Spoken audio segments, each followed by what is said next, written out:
Good day, ma'am. Good day, everyone. Now I'm going to discuss the site characterization of banana plantation. This study was conducted at Sitio Hanupulan, Claveria, Misamis Oriental. And here is our introduction. Banana, or scientifically known as Musa acuminata, is a globally significant fruit crop that is widely cultivated at the tropical areas and regions. According to Carey and Avent 2025, while banana is manageable, it is important for the farmers to be vigilant against diseases that threaten popular monoculture varieties. When we say monoculture, it is a practice of growing a single crop in a large area. That is why it is vulnerable in such pests and diseases. Carey and Avent also emphasizing the importance of proper site selection and management in successful banana plantation.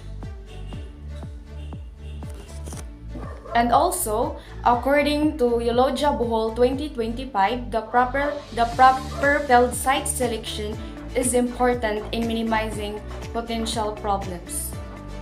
And to ensure optimal growth, successful planning, generate profit, and reduce environmental impact.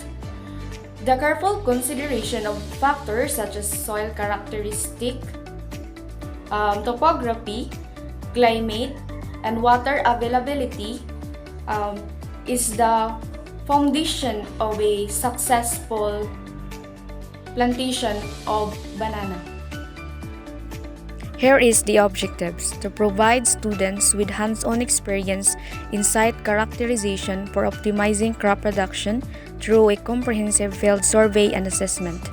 Next, students will learn to evaluate various factors influencing site suitability and make informed decisions for successful crop cultivation based on their observations and data collection.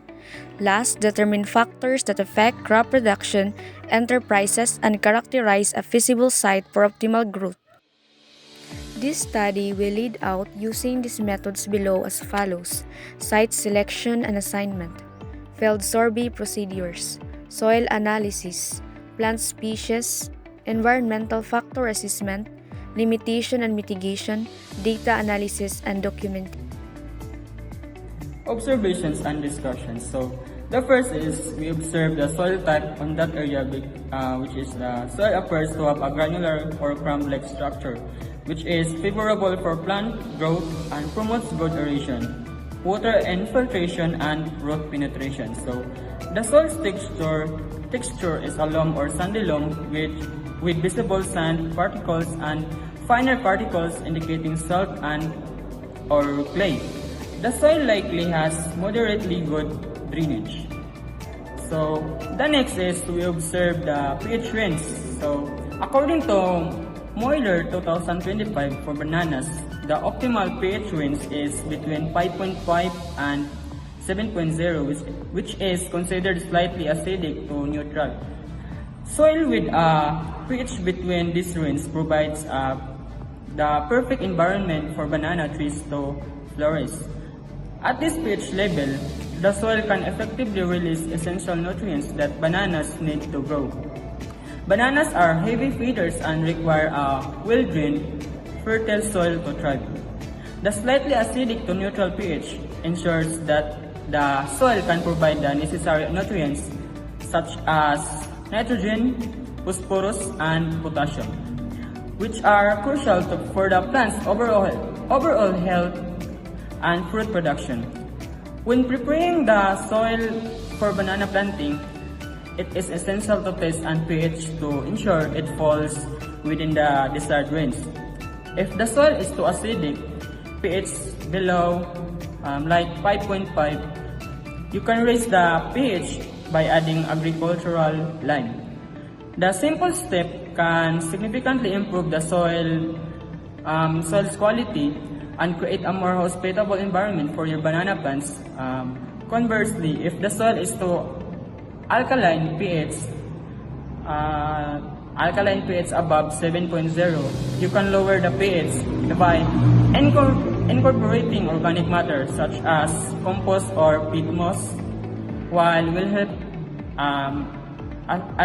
acidity the soil. So the next one is we observe the moisture level. The soil appears to be moderate to slightly dry. The soil looks dark in some areas, indicating some level of moisture, but the presence of dried banana leaves and decaying plant matter suggests that the top layer of the soil is not overly wet. Additionally, the lack of standing water and the somewhat compacted nature of the soil indicate that while there is a moisture, it is not a saturation level. Environmental conditions such as cloudy sky may also suggest recent or impending rainfall, which could influence the soil moisture levels. One of the things that we're observing closely is the slope and elevation of the land. Now, you might think that a flat land is the best for farming, but it's not just about the flatness. It is about the gentle slopes and the slight variations in elevation. Here, the land has these small mounds and depressions, which are actually designed to help with drainage and soil retention. These little changes in elevation are really important because they help prevent water from pooling in one area, which could cause waterlogging. Instead, it promotes better root aeration, helping the bananas plants thrive. What's even more interesting is that the plantation has been strategically laid along out the land's natural contours. This helps manage water runoff, which is especially crucial during the heavy rains. Overall, the gentle slope and elevation setup makes the area perfect for banana cultivation, as it allows for the both proper drainage and moisture retention, creating the ideal environmental and healthy production. So plant species. The area is currently conserved by a farmer to make good productivity and good quality. On our observation, the area appears to be a managed banana plantation with mature banana plants bearing protective blue plastic covers over their fruit. Alongside the banana plants, there are signs of replanting with young banana seedlings emerging from the soil. The ground is covered with decaying banana leaves and stems, which provide organic matter to the soil. Additionally, there are some wheat species that are present in the area, including Amaranthus spp, pigweed, Portulaca oleracea or porcelain, and Ageratum conizoides, billy goat weed, which thrive in disturbed soils. These plants suggest a typical agro-ecosystem where cultivated crops coexist with naturally occurring vegetation, and those areas are very manageable because it's under dull company. So water source, drainage, sunlight exposure, and microclimate. So the area we surveyed is a tropical climate. We don't see any visible irrigation system. According to the farmer we interviewed, he said that there is no irrigation system available in the area.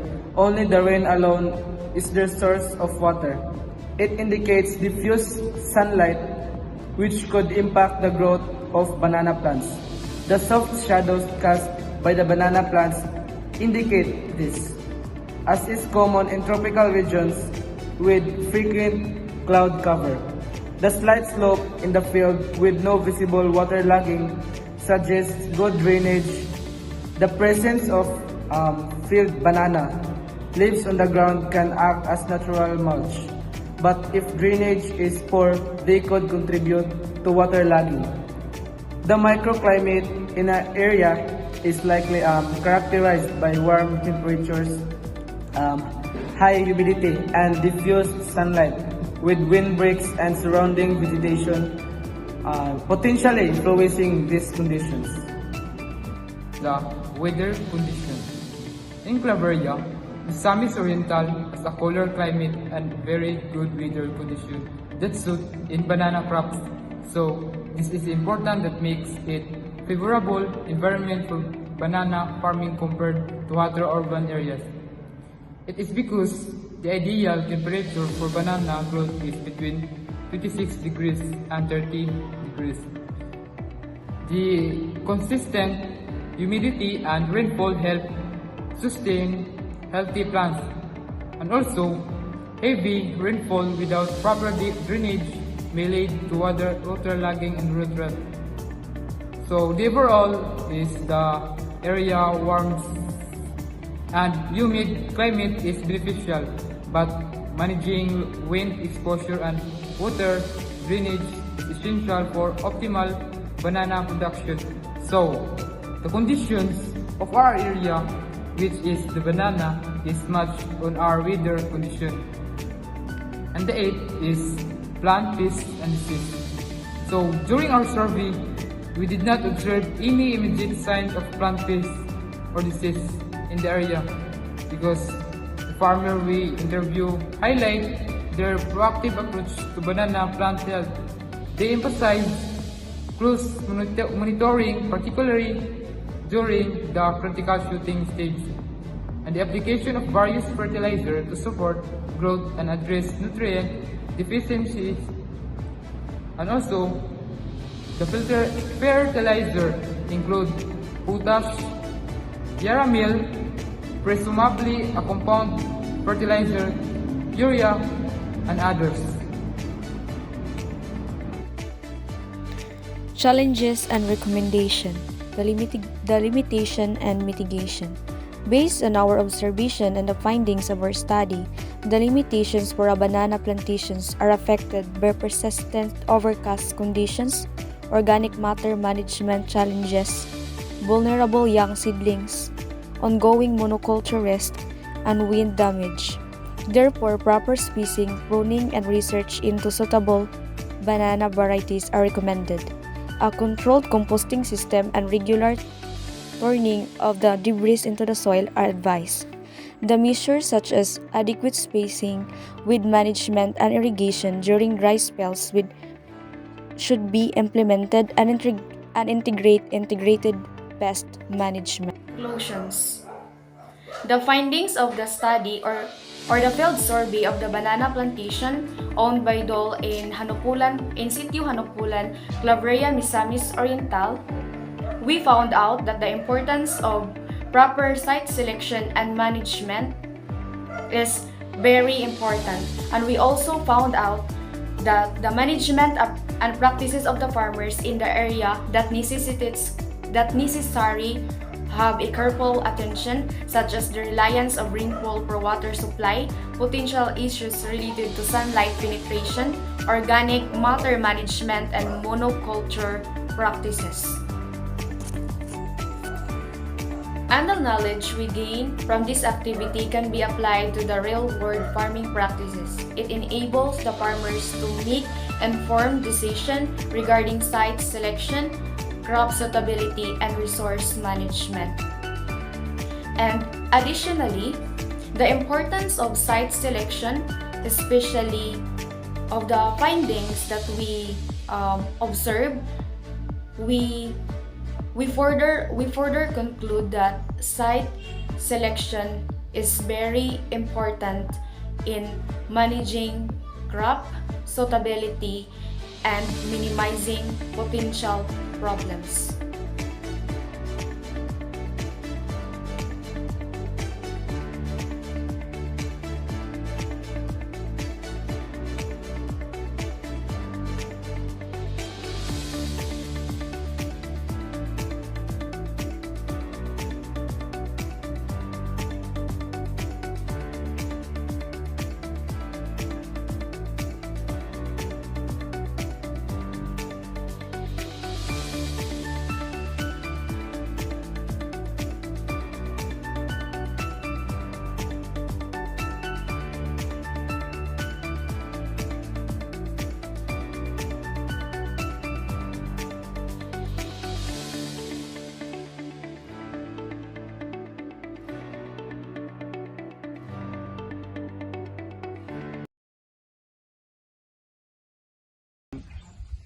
Mag-interview ako about sa kung kita ka ng mga pila ka bulan di mamunga ang sabi nito like ngani sa ilahang kuan murag 9 months gikan sa inaning gitanom 9 months yun siya mo shoot na kana but pasabot ka na ng muso ka Dayon ang unsa mga fertilizer ang ipanagan. Dili ko pamilyar tanan pero sa kung nakuha na ay potas, urea, kanang yara. Basta daghan sila gi-apply ani. Dolomite, ana. Kuning di ba unsa yung katasan ng irrigation ng mga pila ka hectare ba? Ang unsa hektar ang Kanilang Tibuok. plantation sa sarili. Tanan. kanilang nga area. Kanilang area daani, kani nga black or kani tanang nga area. kini tanan gyud apil sa 15 kapin. Hectares? Oo. Kanina siya og nay pika dito. Ah. Sa dani lang ang tulan. So ay kanang pinta gini nga pag unsa sa nga unsa sa nga sakop na kumpanya din. Private ni siya. Doon ni siya. Private. Oo. Ano yung sabi? Pwede po ito mga tanong. Sasabihin mo ito pagtanong ninyo. Nga kani, di ko katubag ana. Kaya di mi, lahi mo ko nagkatanom ani. Then pwede po ko mga tanong kung sa inyo ay aha mo gakuha og water source bitaw ani. Water source para ito na sa gina. Oo. Mga irrigation. Ulan na naman, diba? Ulan ra. Ay sa ulan man gid siya depend no. Wala siya ilain irrigation gid siya na kuha tubig. Ah sige te salamat maoro to ako. Ilang ate. Diba? Pila gani ni kalagyoon ang pagtanom ani. 1.5 sa padling 1.5 ang distance. Unsa gid siya kanang klase nga saging ang gitanong gali ba ni sir? Kami siya may variety na rin. Bulan ni siya 164 masih ni variety. Bululan. Ito 140 Apil na nga black sir or dini lang. Ini Bululan gid siya tanan. Sige mo oro to sir salamat kaayo.